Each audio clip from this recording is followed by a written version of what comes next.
porque o nosso sistema hoje na nossa casa espírita, este mês aplicou 783 passes. Ótimo. Quantos deram certo? Não sei. Quantos deram errado? Não sei. Então, para que adiantou se aplicar 700, 800, 2.000, 20.000, 5? Qual é a diferença? É só para ter um número? Para ter um número, e esse número é investigado por quem? Vai parar onde esse número? Não era muito melhor a gente ter um único passe numa casa espírita por mês, um único, e que resolvesse? Mas será que a gente está disposto a fazer esse tipo de proposta, não para o diretor, não para a minha casa, não para A, B ou C, mas para o meu trabalho pessoal, eu como passista? Será que eu aguento perguntar a você como é que você ficou depois do passe? Péssimo. Mas nossa, eu lhe dei tanto amor, pois eu estou péssimo. Mas eu pedi a Jesus, pois diga a ele que tire a cruz, que está muito pesado em cima de mim.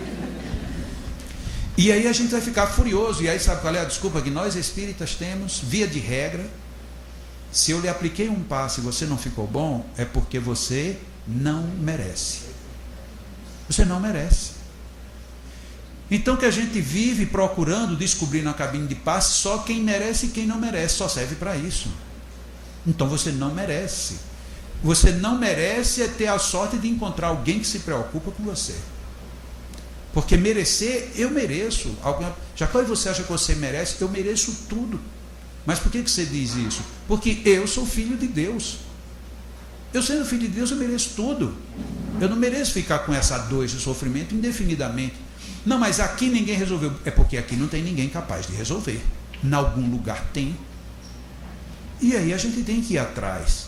Agora, eu como paciente e eu como magnetizador, devo ficar de bracinhos cruzados? Não, mas é porque é assim. Olha que coisa interessante. Um amigo meu, fora do Brasil, ele estava assistindo um seminário de um palestrante brasileiro de renome, e ele, no meio do assunto, ele falou de passes e disse que passes é aquela coisa que só se deve fazer como Jesus fazia. Porque a gente coloca os fluidos no coronário e o coronário distribui tudo. É uma teoria, tem muita gente que defende isso. E aqui no Sul, inclusive, isso é muito, muito, muito defendido. Eu, particularmente, discordo. Tanto eu discordo que eu já fiz essa proposta para algumas pessoas que concordam com ela. Deixa eu fazer uma imposição no seu coronário de 5 minutos e depois peça para o seu coronário distribuir as energias. Se você ficar bem, então a sua teoria está certa. Se você não ficar, é porque talvez ele não distribua. E lógico que quando a gente for estudar aqui amanhã, a gente vai entender por quê. Porque não é porque eu não quero, nem é porque eu sou contra. É porque existe uma lógica. E a natureza ela é em cima de uma lógica, não a minha lógica, nem a lógica do outro. É a lógica da própria natureza. A natureza ela funciona dentro de princípios. Eu não consigo ter uma peneira fina, peneirar pedras grossas, porque não vai passar nenhuma. Para eu peneirar pedras grossas, eu tenho que ter uma peneira com um espaço entre as suas teias largos. Do contrário, ela não vai servir para isso. A natureza tem tudo isso. Não adianta eu querer que agora seja dia aqui. Se eu quiser que seja dia agora lá no Japão, mas aqui neste momento não tem como. Aqui já é noite. É assim que a natureza funciona. E muitas vezes nós queremos quebrar isto. E esse companheiro então disse isso. E ele achou pouco e disse: lá no Brasil tem um rapaz. No primeiro momento eu nem pensei que era eu, porque eu nem sabia que eu ainda estava na categoria de rapaz. Tem um rapaz que está agora ensinando que tem que movimentar as mãos, que tem que fazer isso e que tem que fazer aquilo. E nada disso é necessário. Basta colocar as mãos na cabeça, porque ali distribui tudo. E aí no intervalo, este meu amigo, que é muito meu amigo, foi conversar com ele e disse: mas não é uma coisa, esse rapaz que você falou, não é Jacó, né? Porque Jacó já é ele mesmo, né? O rapaz é ele. Porque ele já não é tão rapazinho assim, mas por que você diz isso? Ele disse: não, porque ele agora inventou de inventar umas teorias dele aí, e agora ele fica dizendo que é Allan Kardec que inventou tudo isso. Tá? E ele disse: mas por que você acha que a gente deve seguir Jesus e apenas colocar a mão na cabeça? Por isso que eu já falei, porque o coronário ele recebe tudo, e ele, como administra tudo, ele distribui tudo.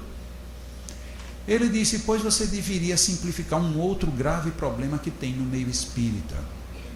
E ele disse: qual é? reunião de desobsessão. Ele disse, como assim? Olha, reunião de desobsessão, você chega num centro de um jeito, você chega no outro é de outro jeito, você chega cinco incorpora de uma vez, no outro só pode de um em um, no outro um xinga, um quebra-mesa, aí é uma confusão terrível. Você deveria ensinar uma regra bem simples e simplificar tudo logo. Ele disse, onde é que você quer chegar? Ele disse, simples, você diga agora que as reuniões de desobsessão vão ser do modelo de Jesus. Aí ele parou, ficou, como? Jesus chegava para os espíritos incorporados e dizia, arreda-te daqui, Satanás. E eles iam embora. Ele não fazia reunião, não juntava ninguém, não precisava apagar a luz, não precisava de nada. Então já simplifique logo uma vez. Diga, reunião de desobsessão, quem está incorporado assim, arreda daqui, Satanás. E se quiser complicar, manda incorporar nos porcos e que os porcos se joguem no precipício. Ele disse, você está zombando de mim? Ele disse, não, já que você disse que os passa para fazer como Jesus, faz a desobsessão como Jesus também, já simplifica tudo. A questão é que às vezes a gente quer simplificar sem entrar no mérito. É lógico que eu um dia vou ser Jesus, no nível moral dele, mas convenhamos, estamos muito longe. Quem sou eu para imaginar-me hoje com a capacidade de Jesus? E aí a gente fica brincando de seriedade. Não, você vai, põe lá a sua mão e acontece, está tudo feito. Mas se acontecesse, então por que a gente está deixando tanto hospital cheio de tanta gente doente? Então nós não estamos sendo descaridosos. Era só a gente ir nos hospitais e dizer, olha, não se preocupe não, vou só fazer aqui um negócio, a gente colocava aqui a mão na cabeça, aquilo já ia distribuindo, daqui a pouco a pessoa, doutor, estou bonzinho, vou embora. E todo mundo ia sair dos hospitais são e salvos. Não é assim, não é tão simples. E depois tem outros fatores complicadores, que também vamos ver ao longo do nosso encontro, como por exemplo aqui uma companheira que nós temos aqui em Pelotas, Ana Cristina Vargas, que ela começou, olha que loucura essa mulher teve, a querer tratar crianças com autismo. Já imaginou, não é louco uma pessoa dessa? Por quê? Porque na casa espírita, como é que a gente aplica a passe? A pessoa tem que ficar sentadinha, bem quietinha, bem comportadinha, para a gente fazer em silêncio. Ok, agora diga isso com o autista. Ele não aceita. Ele não aceita a relação, ele não aceita ficar sentado, ele não fica quieto, ele às vezes lhe agride, ele às vezes não aceita ficar nem onde tem duas pessoas estranhas. E aí como é que você vai aplicar passe nessa criança? Andando atrás dela, ela corre, aí você corre, ela para, você para, ela bate em você, você aplicando um passe, ela vem bater, você tem que se desviar, porque senão apanha. E desse jeito você vai e chega numa situação que não bate com o que uma casa espírita quer. Não, você chega lá agora no autista, põe a mão no alto da cabeça que o coronário vai distribuir tudo. Não, mas é porque o autista a gente tem que mandar para os médicos. Ótimo. Lá em Ana Cristina, em Pelotas, os médicos, principalmente os que têm filhos autistas, estão indo lá para aprender agora como tratá-los. E como é que nós ficamos? Nós ficamos numa situação que ou a minha teoria precisa ser aberta, ou a minha teoria literalmente está falhando. A gente precisa repensar muitas coisas. E no caso do Alzheimer, é uma doença que não se tem praticamente nenhum alcance.